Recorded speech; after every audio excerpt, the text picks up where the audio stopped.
CC aha say solid TV Ghana Austin Bema ejina camera nachi pictures videos audios de be kan ma enkomo na ye debia no Austin Bema aye ready a ye ba be di enkomo wo Ghana na amane a aba be todwa ene say Ghana Supreme Court edi atodwa say tin ton time NPP ni NDC delegate system no omotwam and on the various political parties say from a now judgment the buy no to the next year no omo yeah a system a betima ma every card bearing member bia and to aba eba so mu yi omo presidential and parliamentary elections a eba say ya e dey na e kan kire the various political parties ebra ye ko internal contest no na Ghana for some ka say share the MPP delegate system na ekoto aba enya ade a ebeboa ema party no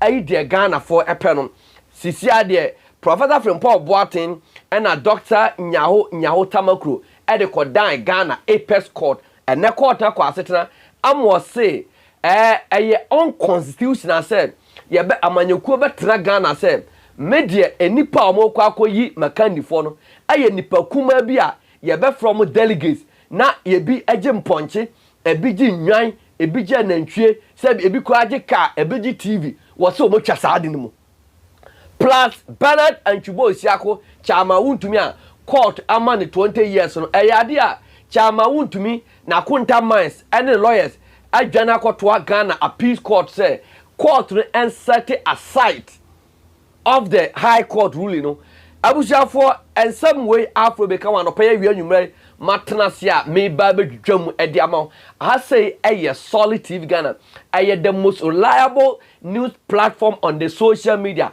asem talk for mani atnas na edi ama the message say subscribe to solid TV channel like page no na fra unu asa shaibu la sisi edi ade bia tum sisi a me say Ghana Supreme Court by 5-2 decision and say both the MPP and the NDC omu delegate system omu ntwam anti MPP delegates so omu wo koko bitia the MPP emeka say MP selections na dey omanim no and NDC for so serve but Supreme Court say net 29 for now omu edisa decision aba no political party bi omo no 1 year some finance share obetma span electoral carriage and making sure say every card bearing member of a good standing will have a voting right, a Bassi parliamentary candidate and the presidential candidate. Is it a good news for the new patriotic party? Is it a good news for the National Democratic Congress?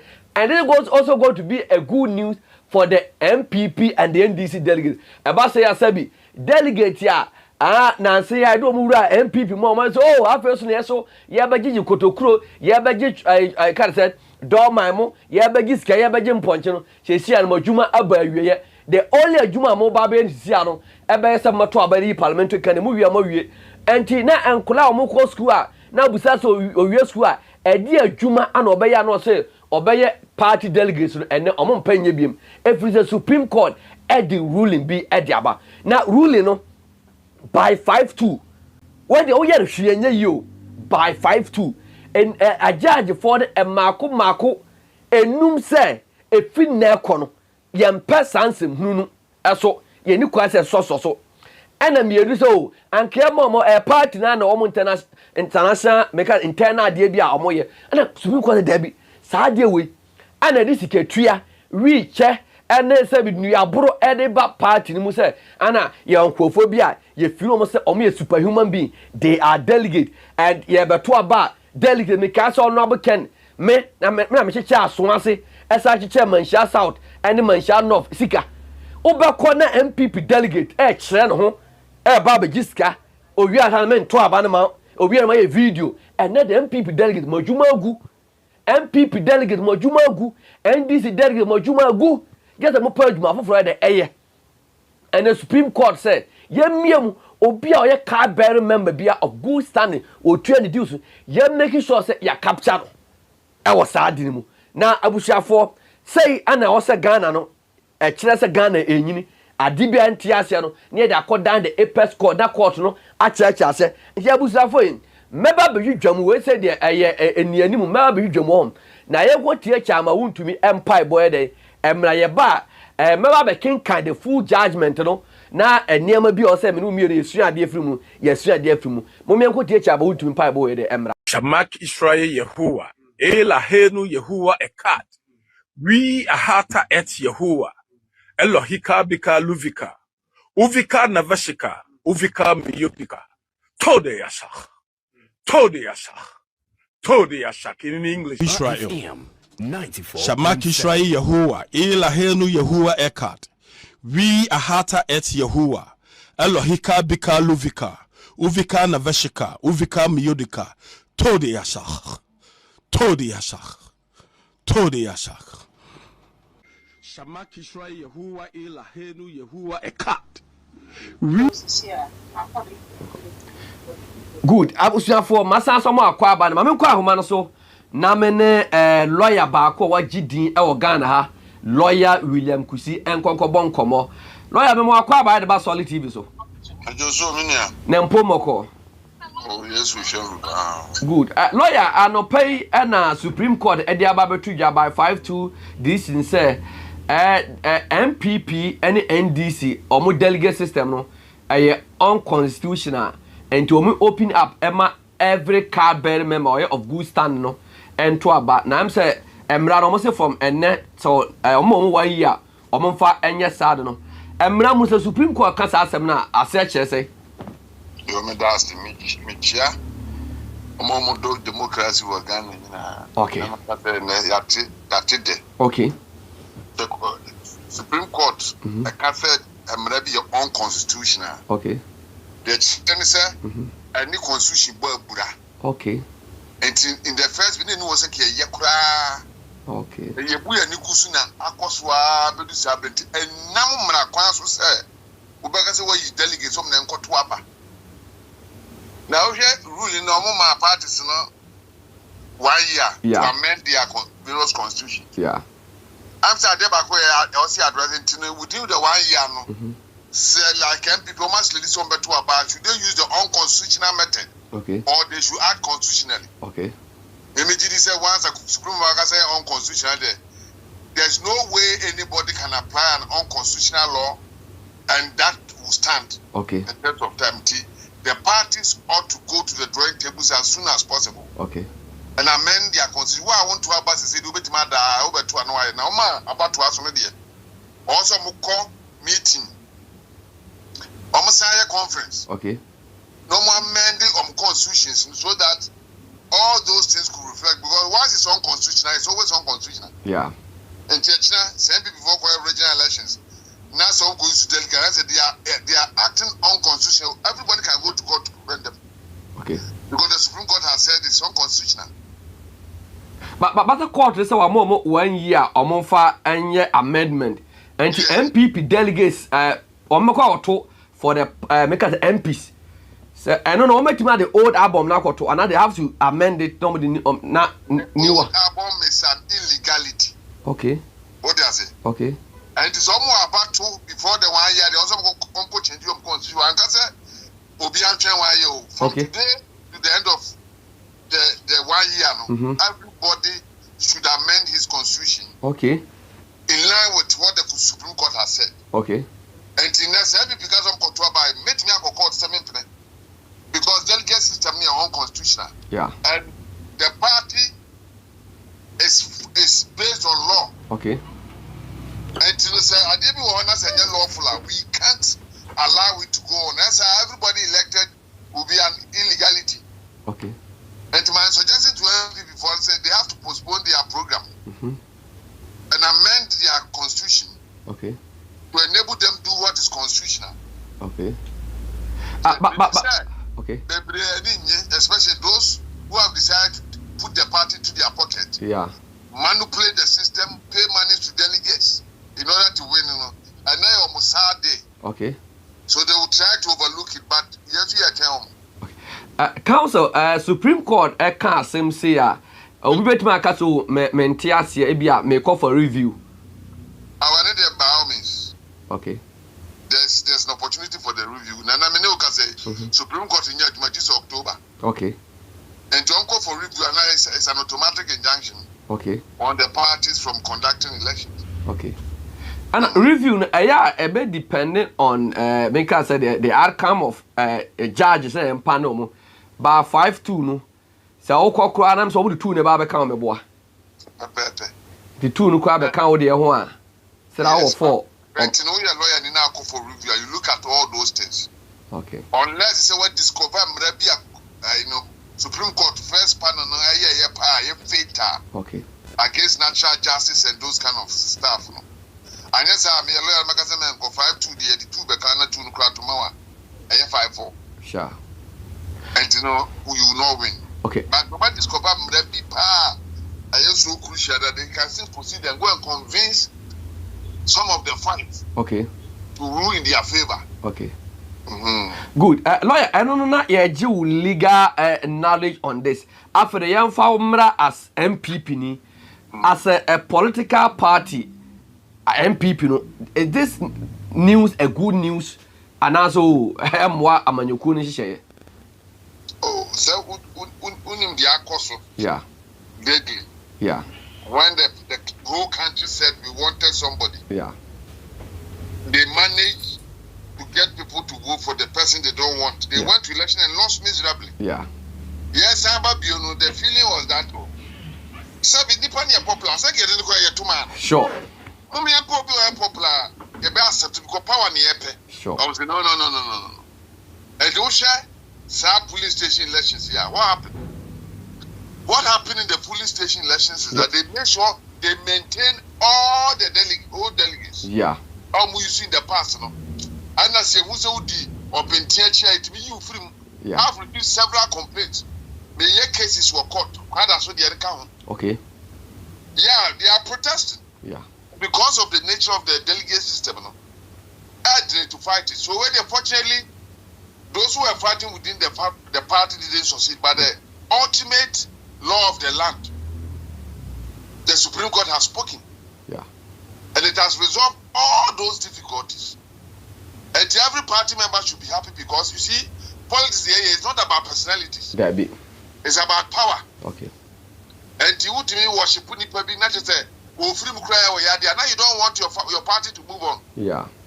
Ghanaians saw somebody who resonates with all class of people. Obviously, when you're panel, when you see your kind of correct, when you want to tell Juma, let's give the party, let the party give those people the opportunity to come and win election for the party. Yeah. But not to say it's a media winner, one degree, winner, on the FM. That is the problem of the MPP. I'm not speaking for NDC. Okay. MPP. And it's a nice, you say, yeah, for your and yet they needful. Now Supreme Court said, all this was unconstitutional. Yeah. And we have to sit up and do what is right so that the party will benefit in the long run. Obviously, we lose parliamentary season. Mostly, our investigations have revealed a position of candidates. Okay. The Congress have problem.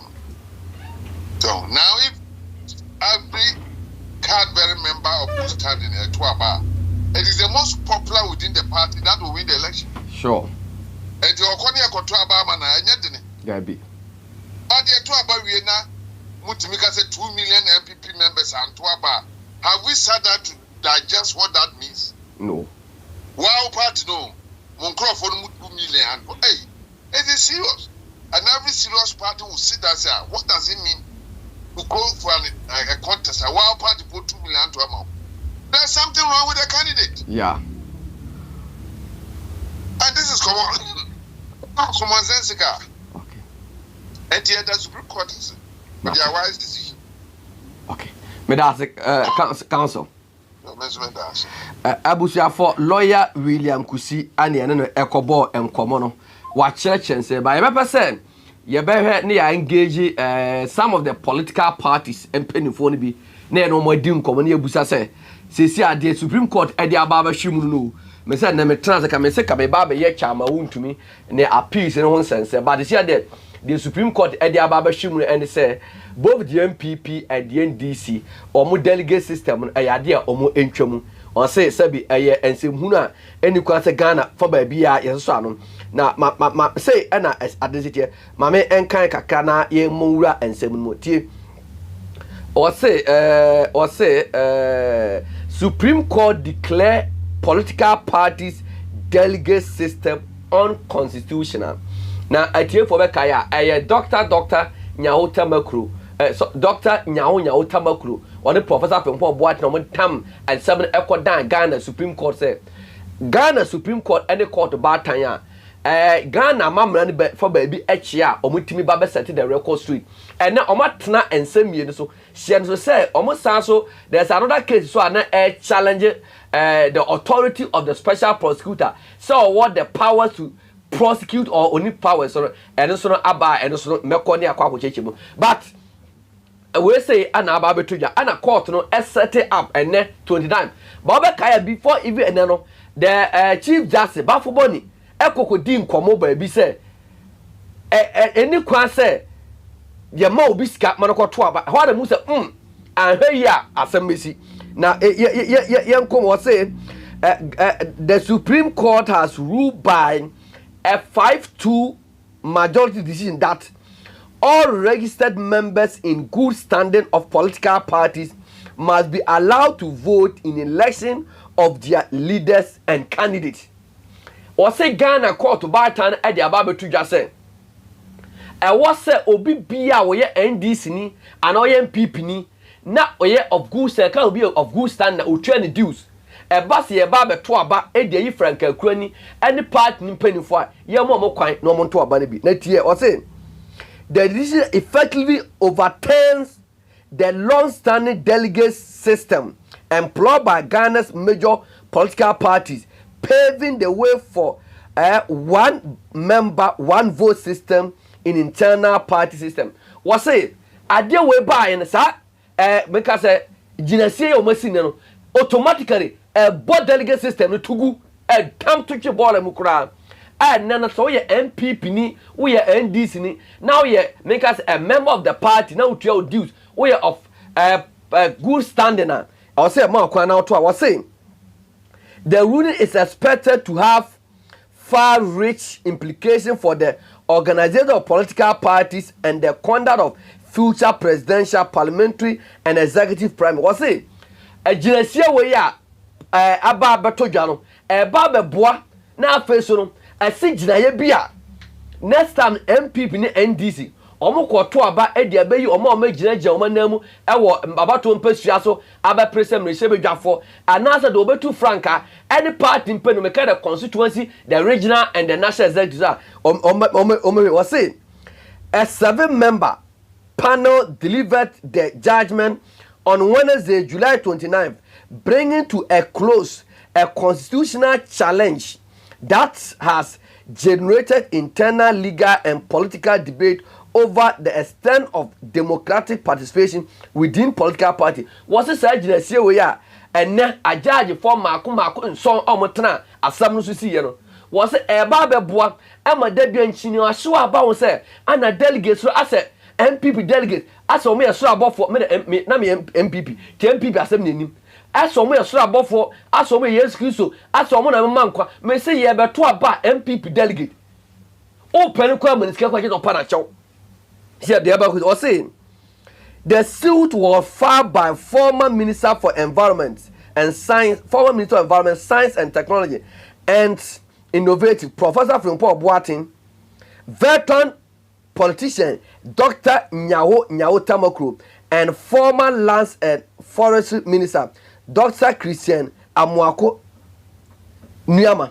Because anypa miensa anomo tama samuno edikoto Supreme Court him say woni Ghana atemu abatan ye person si judge ma na ayade a ya so da ye ehwetwe aso say MPP ni NDC delegates omo ya so abofo ana ade superhuman being me MPP ni me NDC ni baba se ekoto aba e de ye kanifo a ye se ye francophobic delegates who are superhuman being entimu si jina ye na court esi jina ye enso ene ede ba ye enti nipa me ensa omo de call ye a former environment science and technology minister Professor Fefo Boatin and afei so no owura ba also can adwen pa ye fa no Dr. Nyawo Tamakru and after the lands and forestry minister also ye fa no Dr. Christian Amwakunyama also edi akokoto. Now saying they argue that restricting voting right to a limited number of delegates was inconsistent with the democratic principle enshrined in Ghana 1992 constitution. What say I can say, oh, yeah, NPP before, yeah, NDC before. Na boss ye ba be si jan ba be ye kan ni fo a ye se nkofo bi ni afro say omo ye delegate ubahina delegate no ye chairman yire chairman akunta chairman office chairman pena me ka me man share sound enipa bi akoso omo be show me so omo ye delegate they are not even part of the party. Was it the decade Ghana's leading political parties, including the New Patriotic Party, the National Democratic Congress, and the Converted People's Party, have relied on delegate-based electoral college to elect presidential candidate, parliamentary candidate, and national. Was it? Usha Manyokua, Ketomatra Ghana, Idio Munkuya, Converted People's Party, CPP, Kwanukuma Party, and a damn Kwado Mobuja for NPP for. And a National Democratic, omo de bia omo se omo na nitiefo anyansa fo omo te Ghana omo de bia no onye delegate ya ye ma onto oba ti delegate bo Dr. Bawumia Busuani Dr. Bawumia Yere Dr. Bawumia Chronis ana no ma sha abobu na na do Busuafo ne Chronis ono ma sha abombu no ana Supreme Court say tin tontan ye twem no say under the arrangement voting right was reserved for selected party executive constituency officers and accredited delegates, leaving the vast majority of the ordinary members without a direct say in choosing party leadership. Was it? The NPP na NDC for you know. Na oma restricted say you can defend to. Ebi awe a constituency executive another party in for. Another nkofobia so me delegate for. Na kese we party ni kwampo de wo de wo da ati akofa na bro say you onye o koton. O ton na beto ye nto so a na bo so. And so I'm going to Dr. Bowumia be share kwan ye goton ya ye bo ka sunsun. Was saying the plaintiff contended that the system created inadequacy and among party members by granting electoral right to a privileged minority whilst excluding the ordinary member of the party. Okay, mom that say ko say sa delegate system enye amabua the nipa kuma bi ana de sa de na de asho munsem ana kese ma me pe ba bia o say in support of the challenge the Attorney General Department also argued that Supreme Court to adopt a one member one vote approach or say Ghana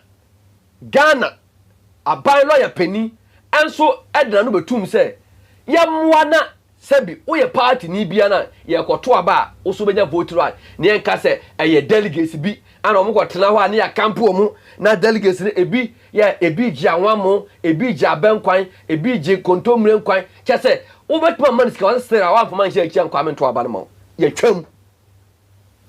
Was it the state argued that political parties perform an important public function within Ghana's democratic framework and that their internal electoral process about lawyer peninsular so can say political parties omo edi dwumaso e wo man mu emu na Bawumia be free aba emu na President John Dramani be free aba and you can say ye jai say ye yi obi amana ba di amanyekuo na nimu na ba di o man e di ama nipa kuto be aye daachi ai omo de chana fon bebreye o wa na MPP for delegate akoi chana fon abrese monto abama no one ne epe no na NDC for so akoi yam fon de abase monto abansa ne epe no enti ne court no asigina e wo so. Now, I say, among the relief sought by the plaintiff were declaration that the delegate system contained in the constitution of the NPP NDC party were unconstitutional, as well as order compelling the party to amend their constitution to allow equal, direct, and meaningful participation by all members in the of good standing. And to mom that some quarter I want some can say NPP NDC to I don't want na omo amend omo constitution na ma obi bia o party ni bia de or message now saying they also sought directive requiring the Electoral Commission to ensure that political party constitution comply with the democratic requirement of the constitution and the political party act. It was say almost say Ghana court batan and sanso and making sure say NPP NDC amanyokuo bia oba fifinity e Ghana say no. Now odo no entimi nkoye mra ene Electoral Commission for there ebebo abia. O Electoral Commission for there emra omaya. Yese wodi mfinhia du wotwe a o ye Ghana ni. Na wo modam na wo nyare a obetuma ato aba ne bi. Sabi wo yo obi a wabo akokora ko timi kwato bi. Just obi a wabo dam. Ane sa ahwe na akoyi sabi. Awon ko ahwe akwa se ballot paper no. Ni amakwa ma MPP ne NDC abediewu. But good say ene no sa de we aba na abusuafo e good news. If you have just joined us Ghana Supreme Court omako asetano omo say MPP ne NDC no omo delegate system no 10 ton time omo entwamu na nya de a eya de pa na hwe omo transe na say anasiko yen Bafo Bonny Chief Justice transe mu no ana eze woman Jesse also transo Amandu Tanko also transo Asiedu Jesse also transo that's the Justice of the Supreme Court transo ana is it Geu also transo ana Jamafe also transo ana Suru Baburi also transo anti this year the akwa ba say with this no I just say sia no MPP any NDC omo delegate system if we na ekono eye null and void MPP delegate any supreme interest e will be aso anti osin brabahwe na me homra ho na yenkwa ahoma no so na pese engage some top political parties leaders no ne no modi nkomo na ebuso omo say aso ade a omo de ababa hwunie say ana niema esi eko ade a beboa mo anase nya ade a beboa mo meaning say MPP delegate there na wura wo sem a ene wo hia e wo wiase ene say ene Supreme Court say by majority decision no say delegate system ye ntwam ana me dika menche lawyer kusi kura achemu say o ka say wo call reviewer na wa hye say a ruling ne baaye 5-2 ana say wo call for reviewer aya a judge for mienu ana e do meba na o ma ye odd number na o ma ye 9 and the two no kura na ebe support o ma na o ma ye in favor of the MPP and NDC say wo bogus delegate system na e be 4-5 say raro you don't come close as say obetimo over 10 just a bia o kwan bia wo de ba wura ba kwan we kwa o mu wura ma ye betua to osin mame video bi na me twa mo mra me ba ye betoa ensem na busuafo a say eye solid TV Ghana share link no na ensem to for mani atase ne acheche mu amon come enti a media can e movie say me president di Ghana meka no kure. Does it make sense to you say also gold wo dey cotton oil gold for oil? Why don't you sell your gold, make the money and go and buy the oil and go through a middleman? Me man go school but economics in gumitiri mo keke man go school simple things Come into a media can a movie say me president di Ghana meka no kure. Does it make sense to you say also gold wo dey cotton oil gold for oil? Why don't you sell your gold, make the money and go and buy the oil and go through a middleman? Me man go school but economics in gumitiri mo keke man go school simple things come into a media can a movie say me president di Ghana meka no kure. Does it make sense to you say also gold wo dey cotton oil gold for oil? Why don't you sell your gold, make the money and go and buy the oil? But obi aye boni wo Ghana ha na yenka. Eni Ghana ye gu animo because wo hwe kro no a e course wo NDC amamuo mu. Na wo say ma yenka ho we. Sa na MPP for so eba bebe wia. Na che Ghana de obi obebe bia na owiako because yenka we. They get away with murder. People have to be punished. So Alhaji Batuwe should stop what he's doing. Na me a woni me betra be ka sem we. Uba ya na Matias. Me say And then in till date. NDC for me document on Cotisawa or Man FM. And they call Register General. For free. Register General. Up to now, we could renew me in Chromo. I had to register the whole thing again. Garomu agreement said, can I Japan here, a minister of energy, a Juma wire or your Cotisa files. Friend lawyer Kwame Jan. Now be some say, my name is how many times any of you 77. Yes, this is a large battery. That time NDC about power. You didn't care. I was going to give audience to Muntieni and some of catch them to the men. Committee they are appealing. Adia and Kofu when they are Aquami or NCA. Your friend Canon. Why you wicked person? Nipa Bonnie first class. Canon. Oman from in there too. I want to chum. I chum. And me up chili yang. My baby or NCA. We will finish the also come Fred Armstrong. Cat or to be too careful in crime. Echo Omianu, Echo Kumasi. No, Mamma, I shall from 3 hours. Montia 32,000 cities a year. You come.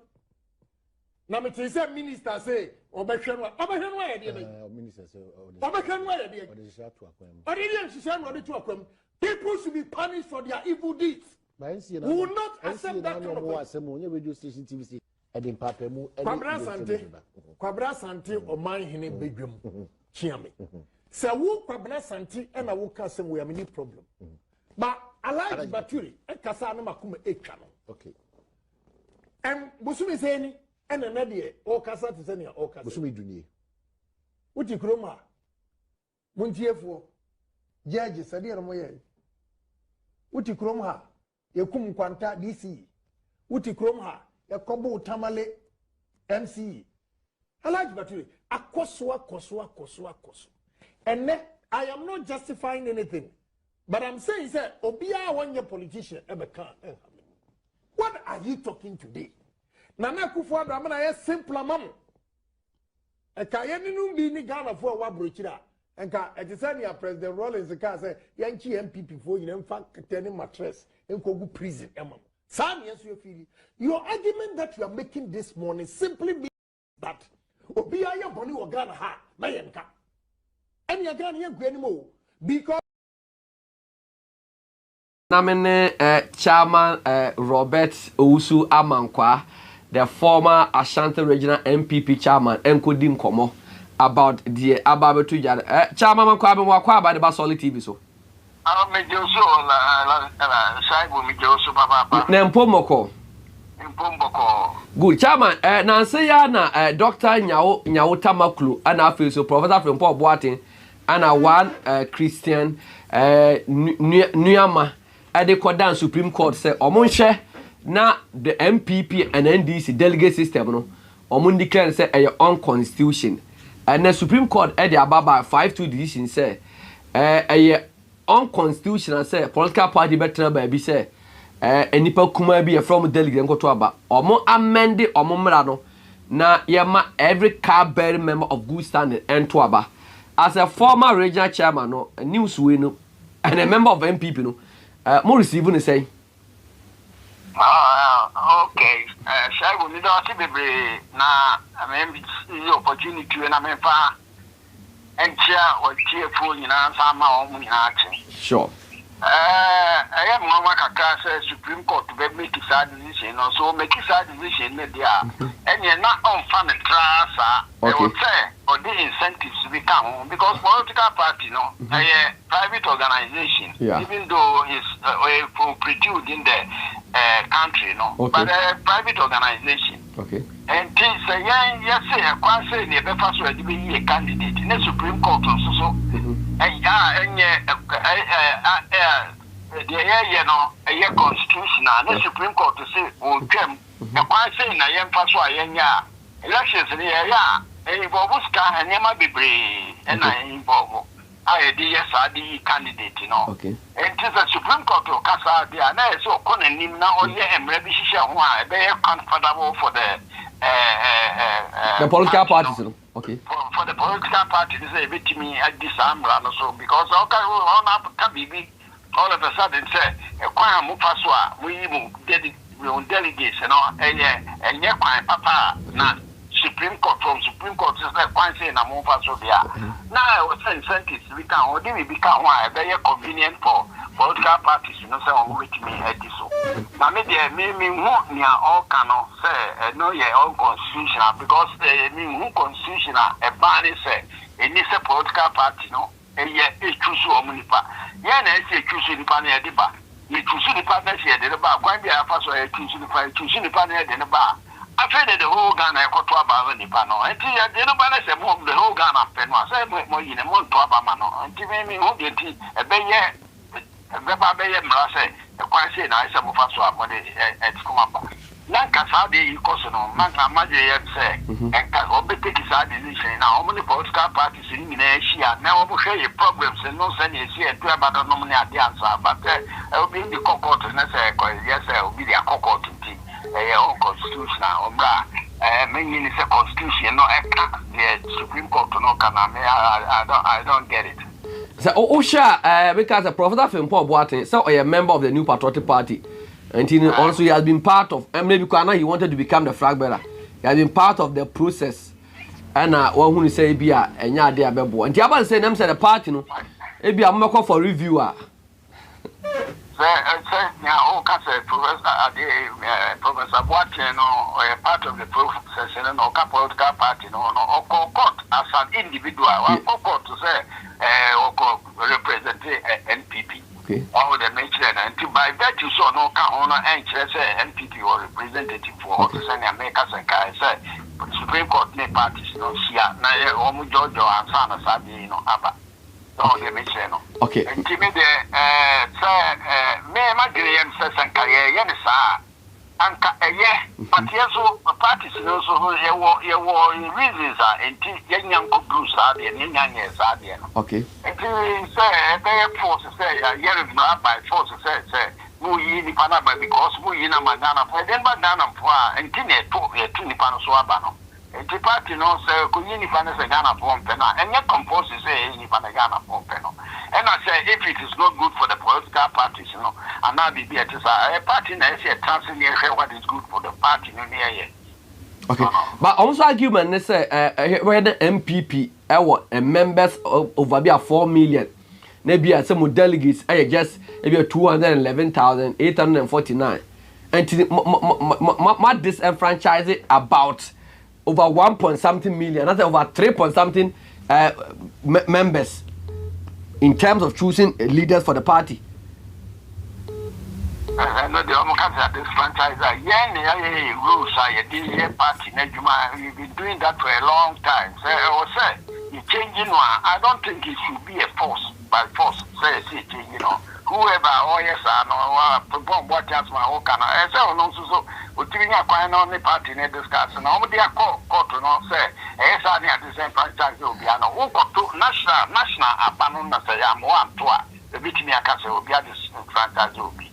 And yes, the system near the Toyaba.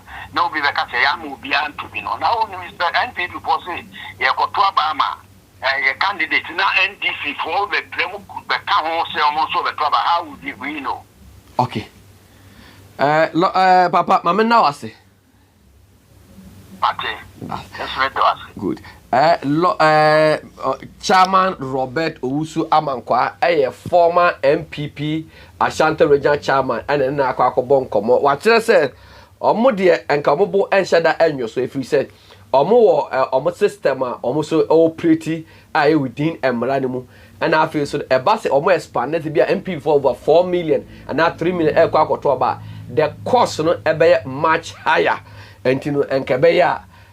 Quarter and concern about until say be the two political parties no ever coming together say be almost all call for a review in there and me say ya na the MPP and the NDC they have to embrace this now mo dey etnam na me catch you say that no justice Bafu Boni e be di nkomo bi e won freba ho na me hu say anhwe ye enne judgment e be ba no anhwe enye MPP na enye NDC dia ede abusafo wa join ya say solid TV Ghana na information and say Dia Ghana Supreme Court by majority decision I say both the NPP and NDC or delegate system no unconstitutional until overturn or delegate system say a free and nede kono omuntimi and hold you say ye delegate 1 year say trust or amend or mrano and the ABR we NPP delegate I don't know me lawyer ni but ABR the next prime minister there ni no obato saa ba ni bi se bi aye kwa akoto ayi parliamentary candidate for now no presidential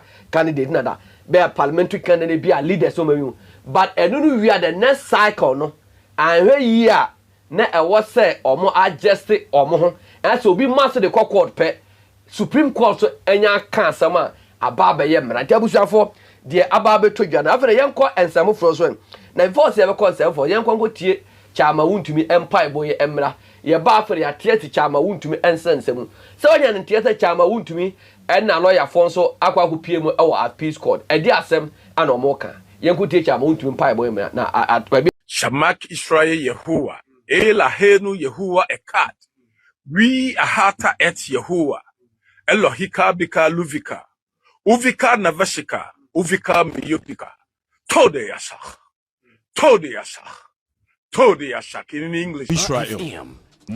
Shamak Israel Yehowa Elahenu Yehowa Ekat we ahata et Yehowa Elohika bika luvika uvika navashika uvika miyodika tode yashach Shamak Israel Yehowa Elahenu Yehowa Ekat we ahata et Yehowa Elohika bika luvika uvika navashika uvika miyodika tode yashach in English in the name of Jesus amen. Hebrew mu Shamak Israel Yehowa Elahenu Yehowa Ekat we ahata et Yehowa Elohika bika luvika uvika navashika uvika miyopika tode yashach in English. Israel. Shamak Israel Yehowa Elahenu Yehowa Ekat we ahata et Yehowa Elohika bika luvika uvika navashika uvika miyodika tode yashach. Good abusuafo anano on the 20th of July and I day Chairman Bernard and Chubo Shaka for the Chairman Wontumi and the Koto a fias say Uncle Den Fishasi and Fisha Paul during 20 years. Now it was concurrently way 20 but no training in a boom and there was a fine so as a wentiment or best several additional sentences. Now I know that Chairman Wontumi or that free court war have facing charges on the Tano Numeri Forest and I don't know what our municipality and what you know another Monday so or by another court so and say about 30 million Ghana cedis a year as a bank sika I don't know or two and they said the 27th of August say omunko esambra metwa na senior so na me no kana de Chairman Bernard and Chubo Siako one a lawyer for term and 70 nana at the akwakoto Ghana's appeal court anim na South is an MP for a granting interview so you bear appeal now say you can take I say every idiot can go to court now this year there oma file charge na wi o hia the adam anima say na unim the ada in the superior court blah blah and I say the Republic versus Bernard Antwibo Siako aka Chairman Wontumi Kwame Antwi at large and Akunta Mining Company Limited notice of appeal like I say Chairman Wontumi first accused person appellant and second accused person no that is Antwi no and a third no Akunta Mine Company Limited now omo de ababa to or say take notice that the first and the third accused person personally appellants who has dissatisfied with the judgment of the High Court. Like I say, almost say Chairman Wontumi and then the lawyer say and then Akunta man say High Court judgment get omani enyo na die omo da kwa pie ko o say the omo esiki grounds on say the convictions are unreasonable and cannot be supported having regarded to the evidence induced at the trial. Now I can almost say kwanya ye fa so de Chairman Wontumi ko tun mu no ensuo bi animu se wo hwe evidence na ewo on the table no a and the say agent the chairman Wontumi kwa utum na was say it doesn't hold water. And two was saying the learned trial judge did not read the Minerals and Mining Acts 2006 Act 703 as amended as a whole. The combined effect of section 13(8) and 46 of the said act is occupatory of first and third appellant. And I can say, my bobo so ana baako esunye asade akwa sha asio enti de omo kan nyane se wo hye judge na wo se wan hye da ankenkan Mining and Minerals Act na anti ase yie ana ode chama Wontumi ekwa akotum na da bia no obetie NDC MPP communicators a ensa ba mota kan so na de enti kwampa ye de chama Wontumi ekotum no enye illegal mine ho asem de chama Wontumi kotum na osin mame a judge in a sentence re kakra na MPP for me say e bia bon papa tie o kan was say sentencing was say the court takes notice of the gravity of the offenses and the need for deterrence to avert the environmental disaster that might befall the nation. Was say the more law enforcement stays aloof and allow illegal mining activity to persist in the country. The offenses in the case relate to illegal exploitation of mineral resources which are property of the state. The conduct of the first and the third accused person undermines the regulatory framework for the mining sector and contributes to environmental degradation associated with illegal mining.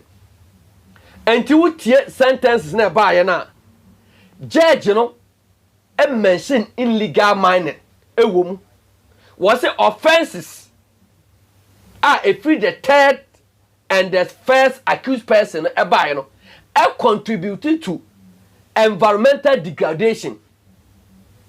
Though say the natural resource bia e was asase say ayo mine dia se pesi ye tu a or see a far kwan password de etu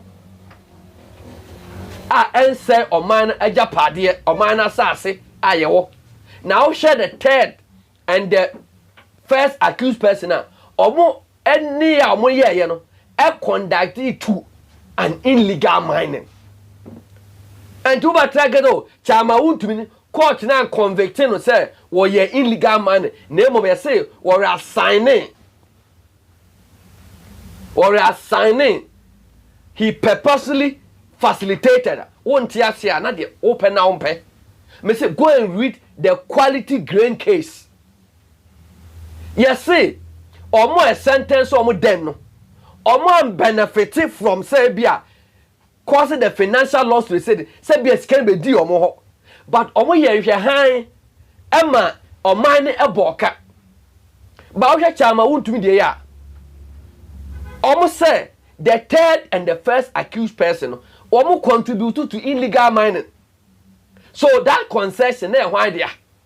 Say wo chama Wontumi dia na senya wo na wo ye ne abeto say man for ye illegal mining ho a why na mfa so bo mo no.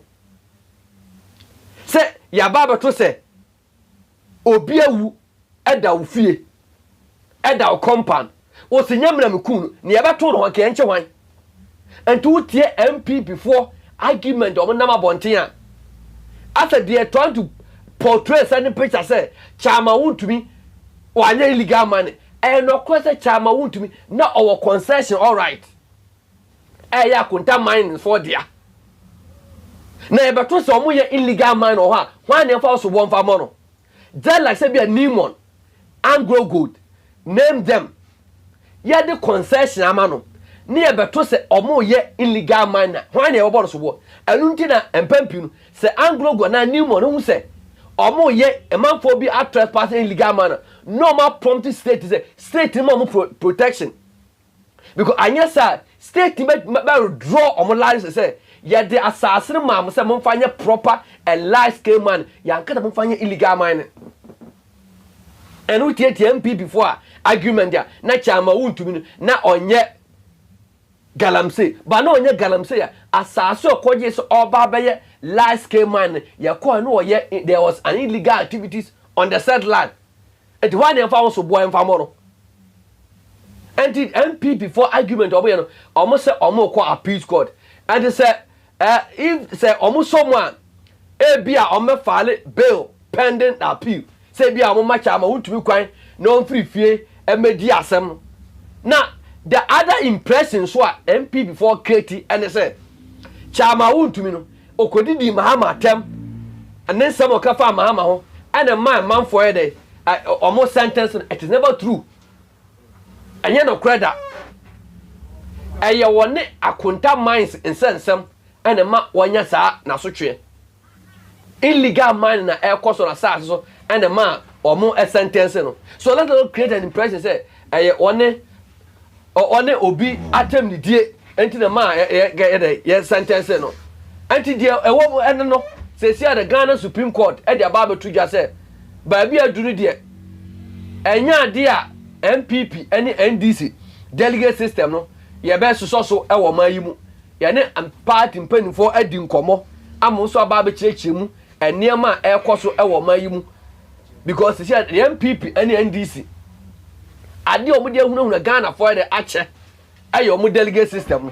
nyame cha da kodwa amankwa fozi aba be kamensa yente no de enfiri ho Supreme Court de aba na another case so Supreme Court so tena so enso about say lawyer Kisia Jabin office of special prosecutor so what to me say also be prosecute and also need to me no Supreme Court so esi ehun agent na de eniama bebre and e court so ewo Ghana Supreme Court and Supreme Court dismisses case challenging office of the special prosecutor prosecutorial powers court so abo no gu a che say na dia o metimi so a prosecute a man for kodwa amankwa for dia bekan kodwa amankwa shaibula sisi akwaba ekuru mu hayden ekuru mu hayden papa ekuru mu hayden ama che say yenyan kan ya kura mfa charge oh ye fon kura o de nyame na ayo adoma ati ya utuja sira mo hono anyama be light sama kan say ba bi atin so tuba ha be de bi say ba bi abati adwuma mu side nyina light ma sama say Greco for the krata da ba bonte ba le mo so ma so ba bi asan eja ba bi no say de o say ye ne kurura na tie na o mo so even me area me tie ankasa de me friend o say ya so oh ya hono ya estate nziro na hono nzo mo chechire ya champon time zero le bia no mama ECG for bangaro ba ko ti o ya no mo na share yi wo ho ntino but the side ha na de makum ne yi ne de light ma area ho ba bia sisa aye medake na ko ya mankwa chisi the case nya mienu Chairman Wontumi ne lawyers anya e de asem na ko do appeal court ana sisi as de aba beto dwa ne say and asama no na me no na last time here discuss no yes Supreme Court by 5-2 decision e dey aba say ye unconstitutional say ye be ka say amanyuko bi say on there wakwa akoyi nkofo bi say form delegates omo na mbeyi omo leaders enti omo overturn sa the both the NPP and NDC omo decision no I feel na ekono also make omo take steps now make some amendment na omo make sure say every card bearing member of the good standing ebeto abani bi I think it's a good decision yen chia hwefo a mo hwe na ye mod this decision from Supreme Court say a good decision betumi aboa because bantam a say the bible mo kan say wo bantam nka menu ye engu no kre say bantam a e bia nka some flag bearers nka na bi omunye flag bearers some e bia president nka na bi omunye president some former president e bia nkoma ma ye former president because sa delegate system no minim maybe I'm yet to research and find out the genesis of it why na the buy na ye den etimi buy even though see him say bia say ya to aba you be so onkonko represent here the ho but internal party election the delegate system I don't know how is he by because say party itimi kokoto aba na e bia nipa 5 million nipa 6 million na no aba 2 years his excellency John Dramani Mahama winning with over 6 million 6.3 yes so meaning say Ghanaians human beings over 6 million to aba the man ba mo koto aba mo kra de no mo de no do so kakra chen so no mo du nana yeah no mo bie mu chen NPP de no na fa ne say bia dipa 200,000 plus and e kwakoto aba o ti firma it means as I sisire bebre na me kra nya even ntim firimu keke no kra sisiye no system no the way a party penning for fast so the bokro no ewo amanyuku ahudu especially in the NPP yesterday I said say wo per delegates a 7 menu omunni delegates omo ya menwanwa delegates ase eba abato so a omunni de na ayira ya NPP delegates I said it yesterday and I still stand by what I said say when it comes to delegates party and to aba nan kamini say NPP the new patriotic party a party of elite party of lawyers, party of this. But their delegate system, no, they can no, and they are not. Open delegates are 7 or more normal. Sabi, you won't take a decision from among us or Mumua, a NPP delegates. I'm going to take that decision. And the way no, they are the people a bit affect you, baby. But I was a bit more church and say, and as a Supreme Court, I can't. And you want conduct election. On that camera near election. Won't Panua, when we are Crawford, or we delegates. When you say MPDN, but I won't be did so cool. Where they let me quote from Honorable candidate Japan, let me borrow your bucket. Plans. This is the typical of your bokegu. Nipa na way. Come na your bokegu. The catch you as the kwame. Your bokegu. And about boye papa man ne political parties no NPP na name dem wo so this issue because say o head niema NPP use delegate system they being MPs and as a presidential elections now. I am telling you, say, Omo dinipa no one hanipa. Nane, I am a dead. MP so mo sorry ya kakabensem wo kurom ha. Ye say we ni ebetumi ni o ma ye adwuma no. Say the unim, the ebe course ne say. Say MPs ahodo, let me quote Menchia South MP. Yeah. Koka kire enkofo say enye radio so edi TV so ni social media ni ye campaign. Na time obe so say ekoto about speakers the go ka mu na mo kona mu ye say ya. And one campaign no sa constituency na say bi omo bi o ma no kasa sa na post be kan say t-shirt na sa mo kan hu bi mo na mo de constituency ni huna ye e kan hu bi mo de constituency ni huna because of say aha e na ye kurowura abobo anu ntino mo ya na mo de ho akobata bata kurowura ntino obi a pese o kire na adwene kuro suro to obetimi a kire because yes I am sure say on kwada so anasa won komampo na de ndina de bi hanto komampo be sin na kram zo mo delegate omuni ma abo gro mo de beto aba but unze hana de sabi more or less no ye baka say adeshi constituency but you ku ato na aba de it is a basa wo ka ho asema no why careful and na over the years obi obeba oba be MPB anu a sheda no ho bata saa ne ma no na odi hunahuna enti ne hwe nipa omko yi omo no omo so omo ye constituency executive de Menchia South okay see delegate system free mu now Sam Crawford are they competent and capable of doing campaign for your party if not they are you have caused damage to the party who say MP ni grant omo sound as I said by force omo jiro no omo sound hwe aba MPP koto ye in 2023 and 2026 okay 25 then 35 now 25 near fin be a day to 2026 abaye kotunu okroma nti wugidi se nanka this decision aba ananka ye say MPP fu nyina over 5 million no moto aba in 2020 ni nyina enkonko to aba are you sure say Canada Japan should have been rejected never can see that because the American Canada Japan lose ye mu bi ni anim because na akoye say ya jiri delegation wa mamuntem time ani ye 2023 abon no na Canada Japan has not taken decision to contest to afana ni ndi akire ena ogina ye ema wo mo mbe ya abon no ye wo abon wie ye eti wo firi ba bi na abam na say ye nto abam fama wa it will be difficult because MPP delegates I am saying it again say aso ma adwene say di obi kan omutie omo aso no be use na adwene say me dey kwakoto aba for the interest of the party never will you see NPP delegates so be yes ade no just ya catch them so kwana ko 20 ne anope ba ya na me frɛ constituency chairman bi na ga yan say wo so wa wudi asi say mo say next album na no anoma ye enya album say cassette I say album no me dey say adana cassette because album no nam si ya bokagu wa sere say wu ase de be ba na aba nam say sa na obo de delegate say hu na ya che yes Ah, we have bibia and a delegate. We have bibia delegate. We a delegate. Yes. Yes. Yeah, near to aba. Now to radio so now kasa no be afre say wo locus wo MPP mu ne say wo locus bu wo to aba after anya hwe kra no me ye delegate me ye polling station wan e de ma yo ya na ne so ba kasa ngwa system no e de a kire ye biem eti a good decision obi oba reject bi aya kromfo na mpese omba ebe boa MPP ebe boa NDC na especially the new patriotic party dey because of the way a mono matoma ba eti me reject mo ade pa ne de mo na ebe boa mo pa a good decision ebe boa MPP amanyoko because when in 2028 election no chai enough form na better that form say obi kan sa de kire okekese o 2024 there we are coming back to power because there has been a nation blackout until we are coming back to power. I am telling you say now Chroma niema e refini me kai say na now the administration ye gina ye ho estate woman me fie wura kraka so they say the woman no hu say nye bi because that time there was also series of doom so by or say nye bi but we have forgotten all this thing. So what we experience today tomorrow we will forget about it.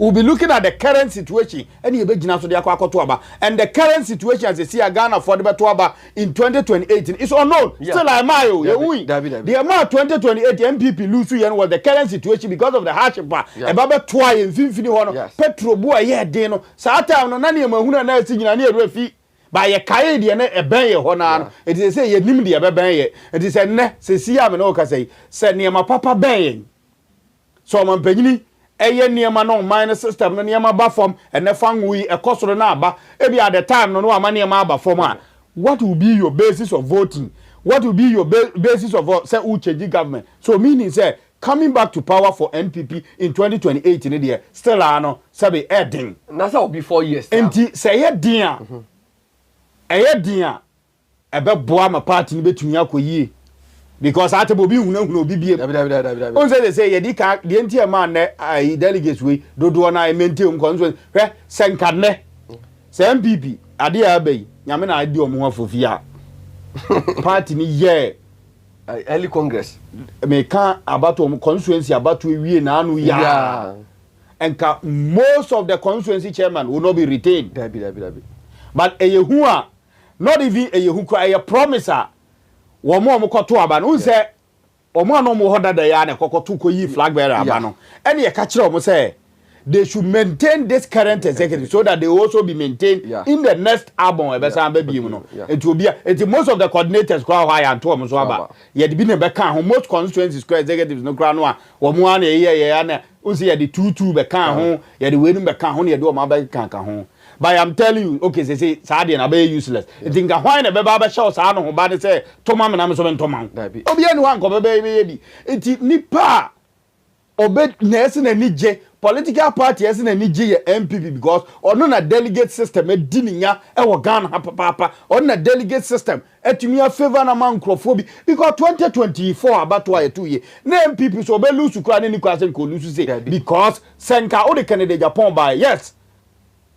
If you honorable Canada Japan will side with me say the way our system no more than MPP lost that election in 2022 coming to 2023 but nanka ono or a flag bearer could be making changes I'm telling you could be making changes because at the time no John Dramani Mahama coming back to power no be anybody there was because we been mess up our 2016 to no be anybody for no deba it is anka MPP for toy and on the market in Japan because Dr. Mahmoud Bawumia no so am no aba ba gidi dia man ho a odim say yedim papa say yedim papa no any because some of Africa che Ghana for any amamu a ehunu ye ne boy bra it is anka John Mahama his excellency and ne waba bi pen waba message Sasuna Dr. Mahmoud Bawumia no so aba cancer ma kan de ani ho o kan so abofo nsem nyina de che Ghana for e ma Ghana for afi economy no age nsem no na afi no Ghana for John Mahama ho afromo Dr. Mahmoud Bawumia ho afromo so sadanka delegate system we ni ho the best option for the new patriotic party was to change their flag bearer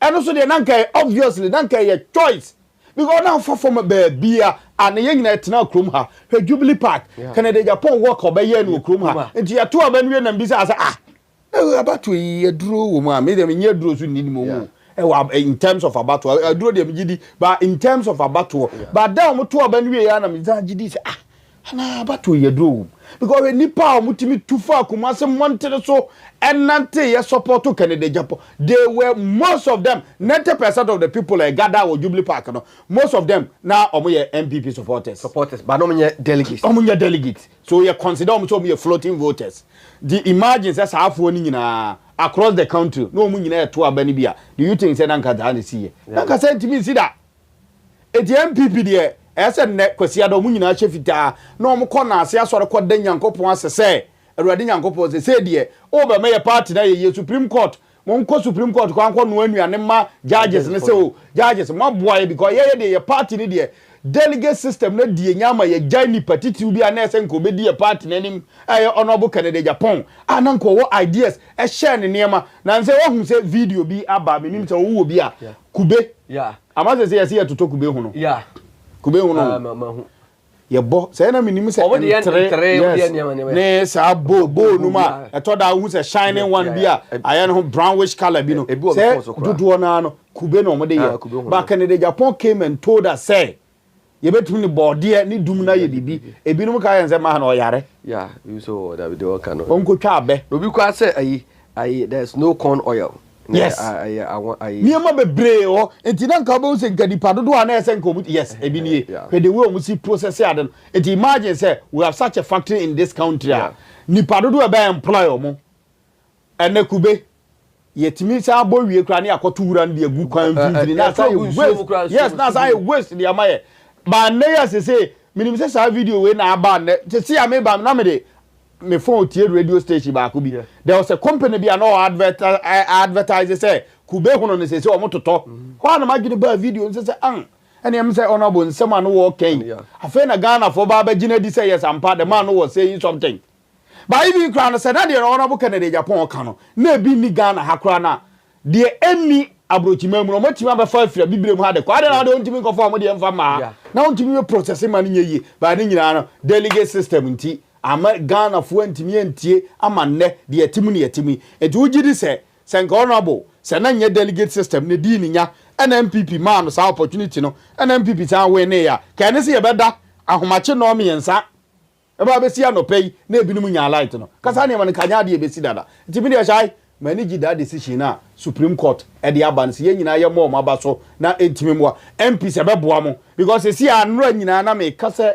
MP so mbekọ abato so ewo 2020 8 abato no prime minister be ba ansa na the general election about kan ko mo be bono because a man for post me am pause if you go for post or say I'm say we say free abroche the buy the people or say breaking news no more delegate system in the presidential and parliamentary primaries of political parties. Supreme Court declare by 5-2 decision. I know say good evening Ghana officials.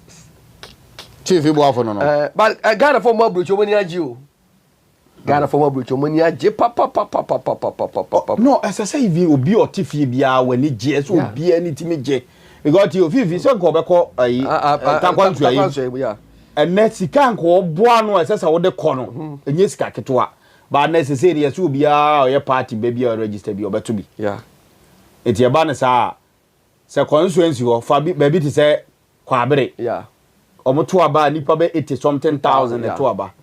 So u nipa ba akono. Nti ubetu 500 cedi amani nipa 80 something thousand. When timi kra u de chebu miensa. Na fa ba akoko. You can pay. Nti anokra betumi aboa nti MPs no omo especially omo afi no mba be contest like the last of Fifi Buafo the nti amana ni agye ne say the certain MP now be o sika chen.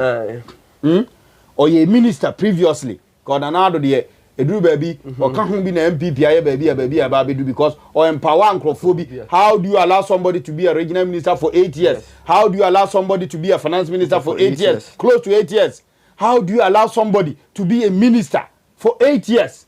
Na skabe no wonya ti such a person one na e contester obere no watimi aweni am na yiye eti no afofrofo no mo ba ni nyinam gidi so mu nyina ani beje ebebo se sa decision na court de aba no o mani je ho only those are your selfish interest wo mo a sabi o mo mpe se Ghana betumi afa no ntuma pefra o mo na be so abeka se o ai na Supreme Court decision na o de aba no ye ni nye ho Supreme Court me te say no be say na two political parties no should have taken interest e wa asemi no ba so omo neglect e na we abai am say na on taking interest nti asem we abai we a politician nya wo de no ntino they should go for appeal say party no omo na hihye party.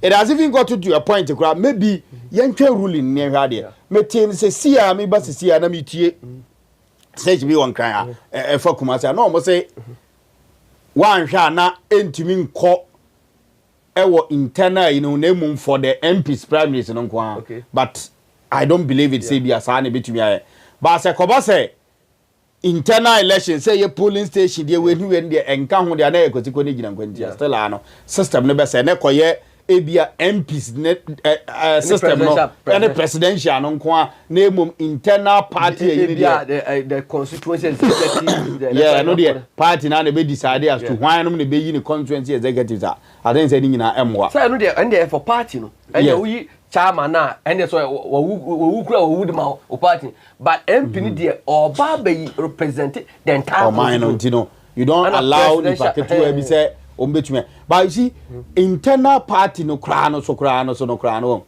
say party ni decide say or no be decide be den krofo bi beba e be good parties no parties ni be affect you omo because still CCA the constituency chairman ahodo omo we ni aba no bebre wo ho a kon constituency na ko performance in the just ended election na hade say any people will not support you but because of say yes we ba omi any party no say jana man ko. So if you continue with this path, are you sure say wo party na nkasa bebo the issue affect say ka parties ni nyina no internal elections ni no mutumi ma obi oye party bebia na no kro betima mahunu mu numbers motwe mahunu mu dues amutua NPP ni NDC wo kromati here enye base na eba obi o mani a say the forms register amanne and the base for bi o betimi aka say omunim na number of people o register and based on data by NDC say or assumption we need data bia kire say party net no the supporters do ni the second of one has they be as you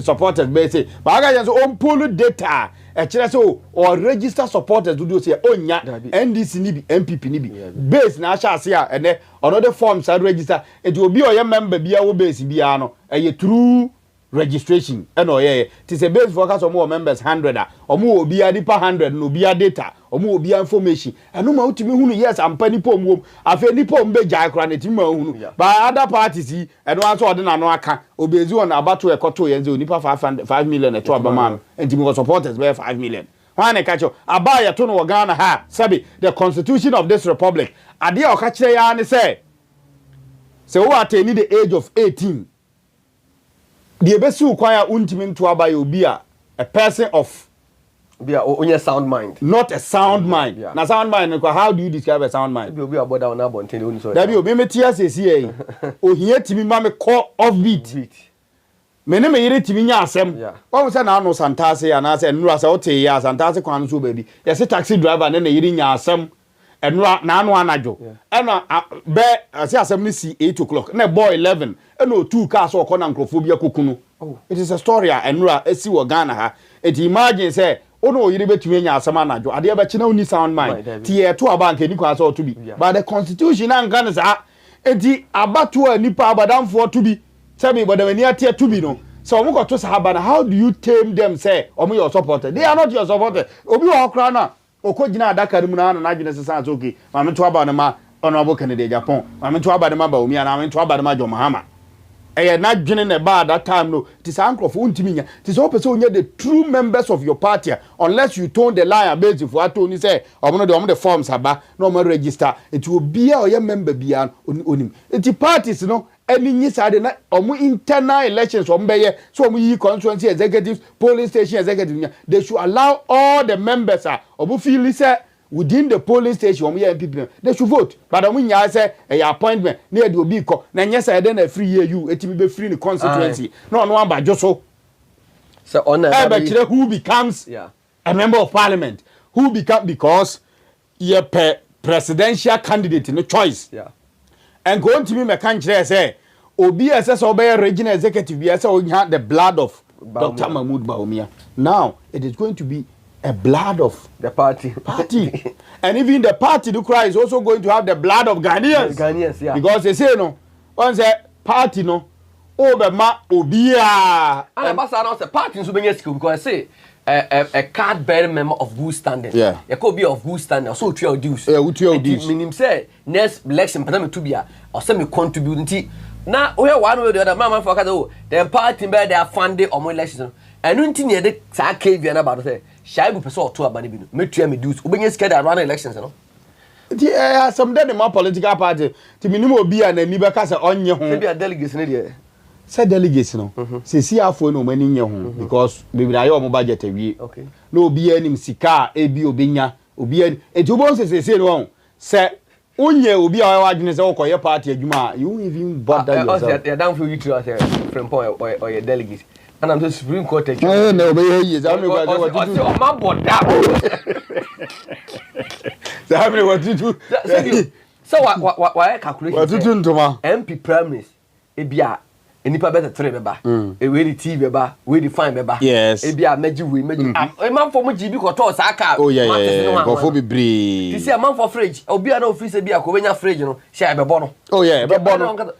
Eti unse ebema ho se wani nye party ni ho a ana wonya wadwene so obekwa akosom party na there's no way I don't ho bekwa akochim because say okwa omo party sa delegate system no dodo na eyesika se de wadamfu kan because say omo bodam azem na be pie free na no aton say you because the yam crash no all kan no or the yam hye na de kan sa say because why budget awie the such a person who feel say a party who don't know oba be there be eyesika obenya nti why budget say obenya Henanu ya Joso. Yeah. Akoye guy Aaron na or cause first vice. Yeah. Okoye campaign e de tia kwabena Boaten asem okoka na say delegates ni kotie kwabena Boaten asem no mkoto aba de manual. Enkomo mu nyankrofo dodo o mba be wuram so o ba be contest e wo MP ship no. Na emom so moto no yesesa kwabena Boaten afoforo bebire beba se kwabena Boaten anya numbers na e mean se kwabena Boaten na be contest almost on crop form the neighbor be contest we beba tie be mo manya sika look at that dwene show bi tirima and tie de odi ura delegate system or dey baba constituency executive look at this mindset e wodi tirim etie basa this time no obi ansoma o mpe adwuma na o ma meye because ade na obaye ni bibia anim Ghana abato no ye to wie no ano no aban no kura ntimi nye bibia amfama nti se delegate system no so afiri ho na MP no nya sika nkoje hwe ye kwa abato sisi ye wo Ghana ha NDC call mo de no nipa His Excellency John Dramani Mahama and Dr. Kobnedu for on crown at the verge of a no or yes we ho afiru still anu ye ma obi I think you say 100 cedi or say 150 cedi you check we na billions of cedis yes and e de ma obi a o hwe na anu ye MPP kone de asokwa constituency omutu ya 500 cedis just a constituency chairman 500 cedi per delegate nipa na omokoto aba ho ye 1338 ti so target over best bia so mo dose dia no so me 2 pack no me 3 o me 3 say they are ba ko ni mienu ba ko an say ba ko ni na ba ko be ja o yes and tu won say over target best 700 o tua best because 7 na bi go bet ma free mu na target 800 and imagine say constituency chairman o so onya hwe no onu tua 500 cedis a MP afi we the MP when we say 100 obi akora abo no ho a okwa asore kona obi abetua 10,000 eno de we den a now your MP apese otimi weni a unless you budget for 10,000 per delegate na say last year me di mani ehunu bi obi we area ho okoje 3,000 miensa 9,000 TV ma o tese ni nam say one kind me to di me say ewura di pe ye adwuma hunu di ndi say o kasa free ndi a di pa 9,000 Ghana cedis and any obao no koje no be tese ni nam te o bo akire wa say ballot box rejected ballot box no what kind say twefa wons yes because nipa miensa tafu nipa miensa na contest here o jimiensa ni nyina untumi so anya file appeal no untumi appeal na wa file no I think is a good okay ma ko eba wuntumi appeal ni so ba me ko kam say message no be aba be go o sna prompt me say o say me kan message no because ya ne ahwefo na ye program nti o so the message aba ye ko bo so okay we go I ban rich say very very good ana bafi adoma ko so say nice one Kwabena Akufu said, lawyer with this ruling, it means the just NPP conducted constituency election was all illegal contest. We need to squash this election. The HM.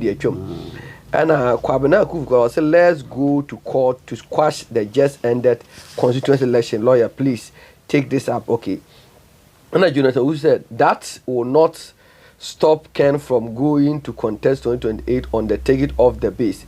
Even with this Supreme Court decision, MPP will still find a way to trace the rules. Bye MPP. Okay, and I will say Johnson, I see a Dunkatia for president and Samuel Kujato Abrakwa for vice president. Johnson, I see a Dunkatia for 4 years, 2029 to 2033, and Samuel Okujata Braka for 8 years, 2033 to 2041 or more. I get the open Moma Baumia and the Dias Okantimana. And Kofi Bruni said, what the emoji at the Atoa, and Kofi Bruni said, this is a good decision, and Noko said, very good. And Kofi said, wow, good news. Or say, Champion Zito will be glad, okay. And is it? Eti Chad was say Johnson educator for president. I've read this one too. And Joseph Mensah said this man is very ignorant. And as that maybe I know refer to many kind of weird. And I was saying for someone who said this man doesn't understand any law. Okay. And Kwabena I can say good morning, bro. I'm watching you live from New Jersey. Good job, you're dancing. And Joseph Mensah said if that's what he's saying, then only delegates should vote, okay? And I will say, if MPP want Honorable Ken back, then there must be re-election of the presidential candidate, okay? And Jonathan who said Honorable Ken on Japan for President 2020, fellow sympathizers of Ken, please don't change your mind though and go back to MPP or NDC. Let us stay together in support of Honorable Ken victory, Medase. And Gladys Yabo said, this is very good news, Pao Yadase. And John Apia Kubi said, hi. Anna Kwabena Bo Ahinkan said, that's good news for Ghana. Anna Jennifer Achama said, Kwajo Amankwa does not talk much. I said, does not talk much. And I wish to say, Amwako Desmond said, PhD calm power, okay. And Francis said, surely Ken will be the next president. Philip Padoba said, thank God for Supreme Court orders for political parties were happy for Ghana. And Michael Kumi said, good afternoon, Shaibu. I'm very happy to hear this good news from Supreme Court. I always talking about delegate system in Ghana. Even here in Spain, there's no delegate system here. Okay. And Francis Achampon said, oh, Papa Yesu, we thank for talking out the delegate system from Ghana, taking out the delegate system from Ghana politics. We are now going to see a big change in Hooray, Obidiano. Now Thomas Codon said the base all the way, power. And ACM Michael said this is a great news. Internal election vote buying has ended now. The right people will be selected to represent based on their services and not their money. Zito being lamented on this long ago. Okay, these are some of more comments here. More diaba. Here there. The Ababa told you say Ghana Supreme Court. Anya asijina yese NPP NDC. Or more delegate system no. Or more entremu. Somebody can more and says almost some challenging the procedural powers of the Kisia Jabin. So the court abogu say Kisia Jabin or powers to prosecute. And time I Chairman Wontumi ne appeal no. Omenya file. Before I'm about Chairman Wontumi the way they all candidates here. You see, Saadi and the Supreme Court to kind of still on Chasino. Okay. And they say whether I say OSP to me so be prosecute you be an azonia no. At the initiate, you know. Okay, Mranoa. Nanado Danko Kufu the office na buy or moye na. Meaning say Bibia kwa samba be attorney general no. And then the omuye in Bibian's sayo. They've gone back to maybe was a Stellano because the attorney general is the only body supreme constitution Emma ho kwan eche se asenie bi ekoso wo Ghana ha bia no the aban no lawyer penyin ye Supreme Court Attorney General enti we ni ye powers ya pow e de free Attorney General no ho e de ama the office of the special it is say no yes e call asamba be wie say the office of the special prosecutor gusuwa prosecute asem na sa Attorney General esusu say asem no a ogusuwa odi no ebia ompa still an obetumi afile null prosecute na e ka ho asem no akwashi asem no Tina Koseka, Koma Constitution, so bia. Yes, but one says they say no problem now. One says the Constitution already no power na the ma Attorney General no. We ni bia ni tumi ni bi ni ya poni a ya ma we say yes because one say no there and you say no ne ye na unless e be best Constitution and e be amendment kese bi Constitution because we ni there the Constitution are establishing the powers na the man but the office of the Attorney General no it is not in the Constitution yeah ni abe tell power ni bi e we see the man no ti still no say odi asem na say Attorney General bi o ho no say me fan say Shaibu Lasisi and ne Austin special prosecutor no prosecutor na me fit say madam for ne Shaibu and I say bia asem na odi ne Shaibu di no Attorney General me hu say emwa metima file no prosecutor but second office of the special prosecutor no ka say na na do kwa scrap na say no na say fa so bia ni so fa so bia ma so oba wan di man chia no mamba fa so bia ya boka agu fa so bia opa OSP nkan che me say office na establish a car ya bo ho any gains ya nya no o mebu akonta keke da kuro yen she da mount podium say o di o mebu akonta bibia o wi a o de ono anko bia nya ne we na ultimately justify the reason why sa office na still fa so bia ni so you see na do on o de here someone am so ana why no na nipa akwocho kufo versus chachu nyamo na because you dey na ya te sa office na mu di sa hurusie bi okrom ha na yakofa matia midu se se di ye be chen krofo ye yesi na mse obe chen dis ya chen NPP fo ono mampanyin na watwa buko na onya ha kwa office ngugu na za na convert pie ni so a waste of taxpayers money yen we Wontumi case na appeal no Wontumi ko appeal I think that is the right way SS oye ba we den nsam no so a okekanka omunu bebre no so obi so ana akwache judge no kura na say appeal court judges na obetena say asem no so no go say kwan a judge no fa so di asem no nam ne kwan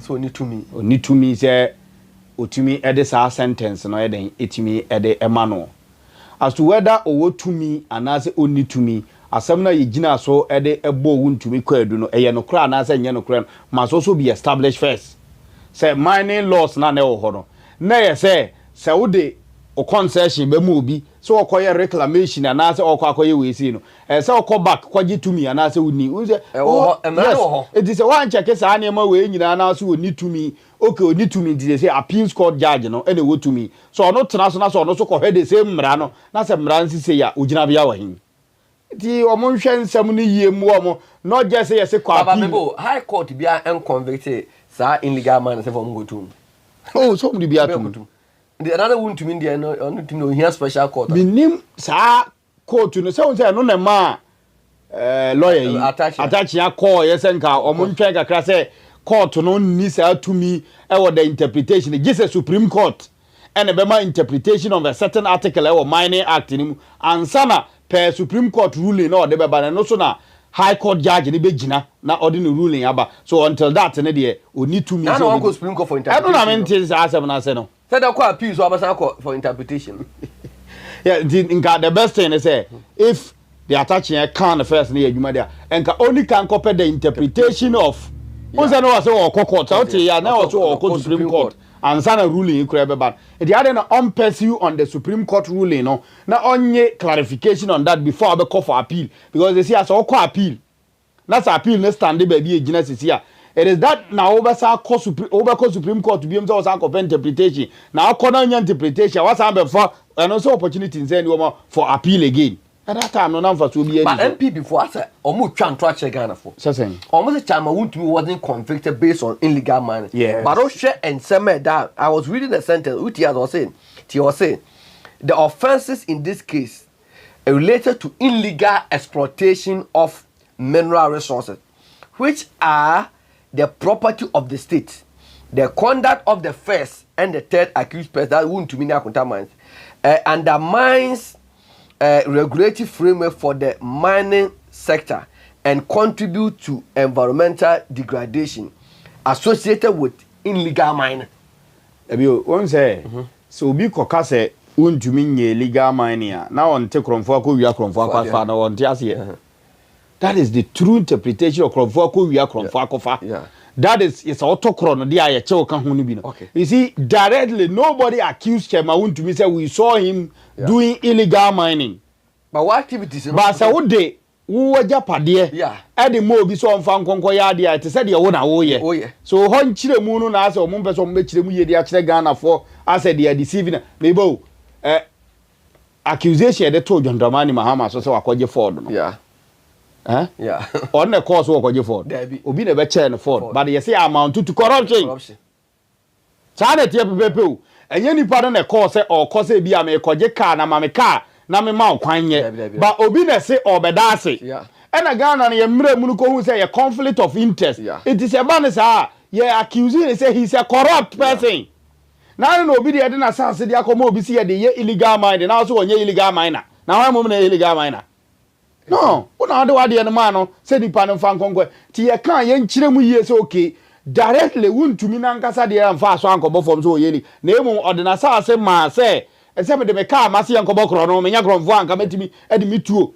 Police for aye che omu okroma anase soldier for military say ordin uniform e de amobi ama nipa no de kwakro no bo ana ordin ni tuo de amobi ye che chi nipa no ka ho because una AD ya beti ye ma nipa no koye sa de so AD chama Wontumi AD nipa no e ma nipa no kokoye sa explanation say ena masase no manfa amane se onkonko ye galam se na imum me de mane se onkonko dua nuo onkonko it's neither here nor there. I don't na judge ni gina so se na asem na oka no antasum eni nyina so bia e go Wontumi mfu wajapade mo bi ana sadanka wo se waton de amane forever there. I don't know obi ani sutumi na odo wajapade de rent obi ana sa de amobi so onkonko wo se ade a oye no manhunu na okoye na nipa no wo siesie omu ho efunu ni esiesie no be bia ka me bi ye mi say hwan amusie ni ka be hu ti sa asam no de ese party fo jai ho asam ka na appeal no mu no omu wo de ese omeka we omeka ka na bonten sa ba omeka court no nyesa na omeka ka na ho abusia for kwadwo amankwa afọzi na hotel nka medin de shawila si Austin Bema na gina camera na chisa de video situani the Etnasia na Ghana Supreme Court amane abetuju na say NPP NDC delegates wa pamo obi ampere ba bi ntra ye be share da foforo